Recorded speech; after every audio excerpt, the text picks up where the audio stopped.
The red alert sounded at 3:42 a.m. No sirens beforehand, no negotiations afterward, just an explosion in the heart of Vilnius, the capital of Lithuania. A Russian hypersonic missile struck what Moscow said was a NATO logistics center, but what collapsed was a children's hospital to concrete blocks, dreams, and blood. And that was the first movement, a push on the global domino that had been waiting for years for the right call to fall. The world woke up to World War III without warning, without time, without preparation. Only one question echoed from millions of screens, mouths, and hearts. Is it real? And it was. The chaos didn't come from a movie. It came from alliances, maps, algorithms, and decisions made in the silence of closed rooms. In less than 12 hours, Washington responded with a cyberattack that paralyzed power supplies in St. Petersburg. Beijing issued 3 words that froze markets. China is watching. In Tokyo, civilians stockpiled rice and masks. In Berlin, sirens blared for the first time since 1945. In Brasilia, panic mixed with disbelief. WhatsApp exploded with videos, headlines, fake news, and calls for prayer. And on social media, a word returned to circulation with a weight Gen Z had never felt before: war. But what really brought us here? What was the trigger? Or did this war begin long before the first bomb fell?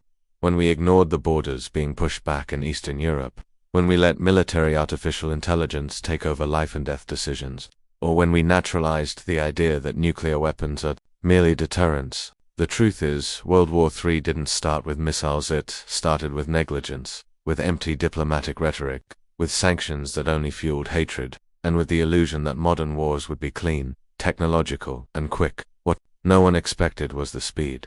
In less than 36 hours, 4 countries had declared a state of war. More than 140 cyberattacks had been identified. Airports closed, internet restrictions, cryptocurrencies soared, stock markets collapsed. The world stopped, but the conflict didn't. The enemy wasn't just one nation. It was an entire system, armed to the teeth, ready to detonate based on automatic protocols and unwavering algorithms. The machines were in control, and humankind, for the first time, seemed merely a spectator of its own extinction. It was no longer a question of if it would happen, but of how, when, and who would be left. The question changes. The urgency grows. Are you ready to hear what could really happen if World War III started tomorrow? The European dominoes didn't begin to fall with the first missile in our simulation. They trembled when the Soviet Union collapsed and the security map lost its center. On one side, NATO cemented a simple and implacable principle: attack one is attack all. On the other, Moscow never accepted losing strategic depth. The spark turned into a conflagration in Crimea and exploded into a full-blown invasion, reopening wounds the continent pretended to heal. Today, the war of attrition consumes men and steel, while Russia adapts tactics and supplies ammunition with foreign aid, including from North Korea. Do you feel the weight of this drag?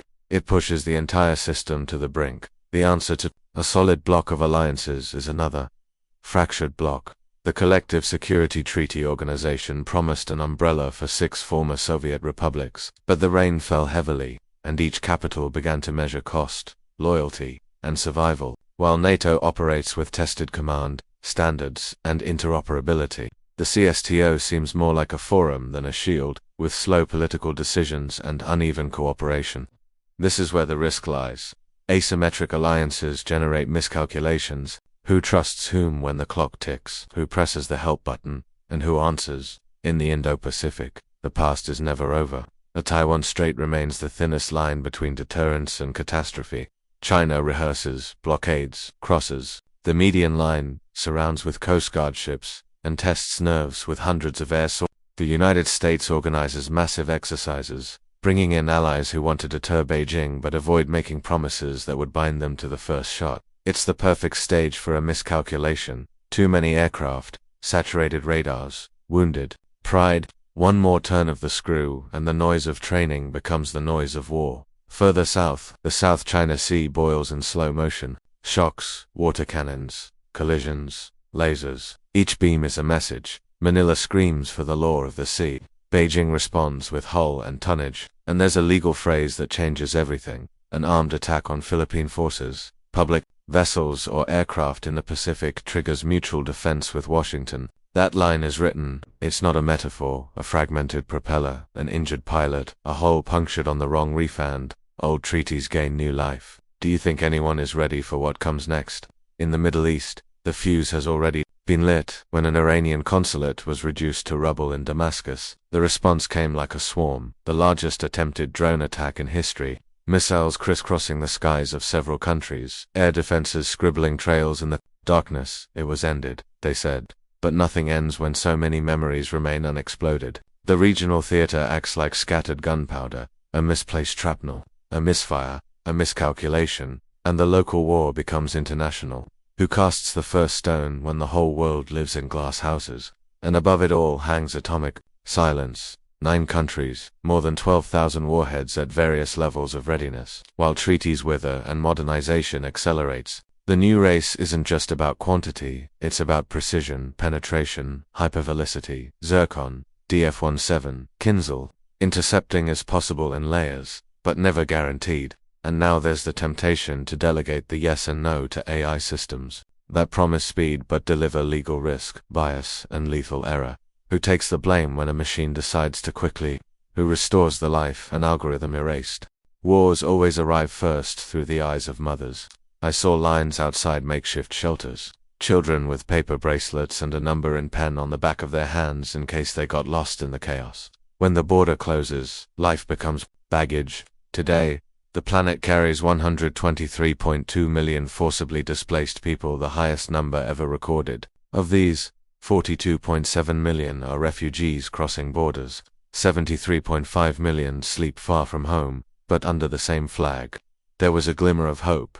In 2024, 9.8 million returned, 1.6 million refugees and 8.2 million internally displaced people, but many returned to cities without schools, healthcare, or jobs. Statistics are cold. The ground is not. It vibrates when the military train passes, cracks when the tent gets wet, cuts the foot of the child running after their sibling. Can you imagine pushing a shopping cart with everything left of your life while the sky trembles and the future shrinks? War doesn't just affect those who hear sirens, it enters your kitchen. The FAO Food Price Index reached 128.0 points in June 2025, 0.5% higher than May and 5.8% higher than June 2024, still 20.1% below the March 2022 peak. The supermarket, however, charges now.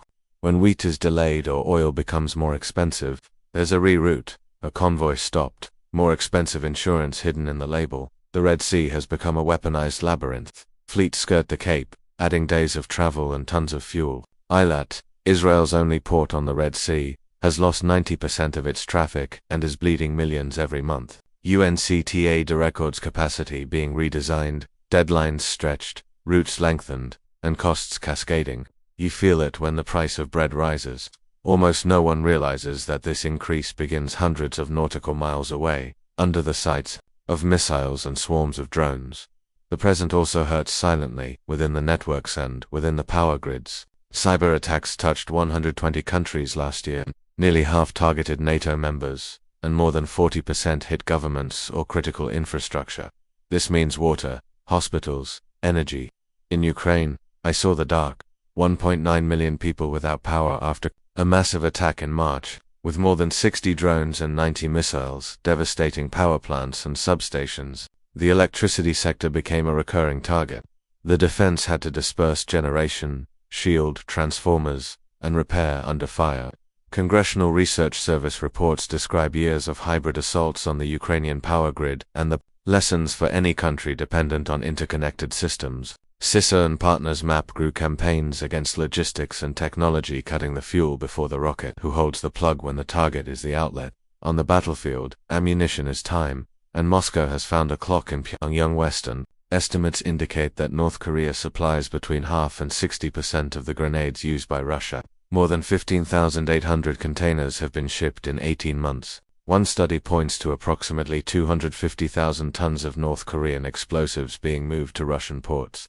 In addition to Iranian supplies, Ukrainian reports speak of North Korean personnel in the theater of operations, gaining experience in modern warfare, a dangerous leap in the Asian balance. The Financial Times describes depleting Soviet stockpiles and an industry relying on external partners. The Guardian sees a Pyongyang that learns, tests, and returns more lethal. Anyone who thinks this is a distant conflict needs to look at the conveyor belt. It connects secret factories to muddy trenches, and from this belt come minutes of life. Above the trenches, another clock ticks, the nuclear one. In January 2025, the world had 12,241 warheads, 9,614 in military stockpiles for potential use, 3,912 already deployed, and about 2,100 on high operational alert. Most are in the hands of the United States and Russia, but analysts see signs that China may keep some of its warheads deployed in peacetime. What's worrying isn't just the number, it's the modernization, hypersonic vectors, greater precision, improved penetration, less decision time, more chance for human, technical, or algorithmic error. Who revises an alert when seconds are missing? Who takes sole responsibility for a button that no language can describe without trembling? And then there's the war no one sees, the war of narratives. Influence operations march alongside missiles, exploiting fatigue and anger. Microsoft describes the bad pilot cell, linked to Sandworm, opening ports in Western networks and passing access to other teams spying today, disruption tomorrow. Wired reports the expansion of these intrusions into energy, telecom, and government. The US and allies have formally accused Moscow of campaigns against Ukraine, NATO countries, and more than 20 nations. It's patient sabotage. It instills doubt, fractures trust, isolates people. What is the value of a society that doesn't even trust its own reflection? In a global war, the first line isn't to trench, it's your attention. Protecting it may be the last act of defense. Tomorrow is the day the clock runs faster than diplomacy. If nothing changes, the world wakes up with three paths on the table: harsh containment, conventional regional escalation, and the unthinkable limited nuclear flash to stop the enemy. The choices will not be linear. Hypersonic strikes shorten decision windows, cyberattacks, blind radars, power outages generate panic and human error with every minute. Leaders weigh political pain, economic cost, and existential risk. And there's an invisible deadline. Treaties fall apart, arsenals grow, algorithms advise haste. What would you do with seconds to decide between retreat or setting the century on fire? History teaches, but the machine pushes. Who holds the trigger when their own hand trembles? With the last pillar of containment about to expire, the night grows longer. New Start ends on February 5, 2026. If nothing replaces it, limits, inspections, and predictability fall away. Transparency fades into darkness. In the shadows, the military reassesses readiness, shortens launch times, and calibrates radars for the worst. The fire-on warning doctrine returns to the table, and with it the specter of error. Russia maintains the perimeter, a system that guarantees retaliation even under command, decapitation. On the other side, hypersonic modernizations and vector multiplication compress minutes into seconds. What prevents a false alarm from becoming definitive history? In Zaporizhia, the loss of external power for hours was enough to remind us that a reactor relies on cables, pumps, and people. In a crisis, every unchecked second becomes paranoia. Without inspections, under alert, the temptation is to assume the worst and act too soon. Diplomatic breaks, hotlines are activated, planes pull back routes, and foreign ministers bid for time. Washington and Moscow maintain New Start limits while negotiating minimum inspections and exercise notifications. It's not much, but it buys predictability. Brussels, Ankara, and Doha are forging a technical ceasefire with no-fly zones over power plants and monitored maritime corridors. The deconfliction line is creaking again. Each warning prevents an accident. In trade, the UN recommends stabilized routes and compensation, while companies adjust deadlines and insurance. The Red Sea remains difficult. Eilat is in agony, but the cost curve stops and begins to decline. The world breathes, fragile, still on alert. The risk doesn't disappear, but it is tamed. Remote inspections, a reinforced IAE exclusion lists, and a dialogue schedule. Maybe it's theater.